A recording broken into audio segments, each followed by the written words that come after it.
Ramai sebenarnya kan doktor tengok ramai nak demo organ ni tapi masih takut, masih lagi ragu-ragu. Apakah sebenarnya salah faham paling besar yang orang kita ni ada ni? Sekarang ramai orang dah makin aware, makin tahu tentang pendermaan organ. Tapi ada orang yang masih juga rasa takut-takut, rasa macam fikir macam mana nak demo organ, apa jadi kalau kita demo organ macam tu. Ada 3 salah faham yang selalu dibangkitkan lah sewaktu kita handle case.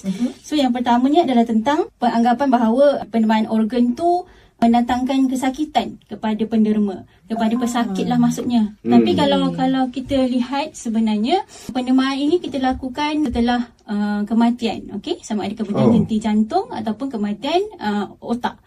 So sepatutnya setelah kematian kita tidak merasa sakit lah. Dan sebenarnya proses itu sendiri sebenarnya tidak menyakitkan jenazah. Okey. Dan yang kedua pula, ada yang kata bahawa prosedur ni boleh mencacatkan jenazah. Okey, mencacatkan tubuh penderma. Sebenarnya untuk pendermaan organ, dia lain dengan kita buat postmortem. Okey, pendermaan organ ni kita buat dengan cara yang kita sangat menghormati penderma lah. So dia akan dilakukan di dalam dewan bedah. Okey. Kondisi yang kondusif macam tu dalam dewan bedah dan dilakukan oleh kita punya pakar bedah yang bertauliah dalam pendermaan organ. Dan jenazah itu sendiri dia akan ada luka operation. Dan luka operation itu kita akan jahit secantik mungkin. So tak nampaklah seperti mencacatkan jenazah.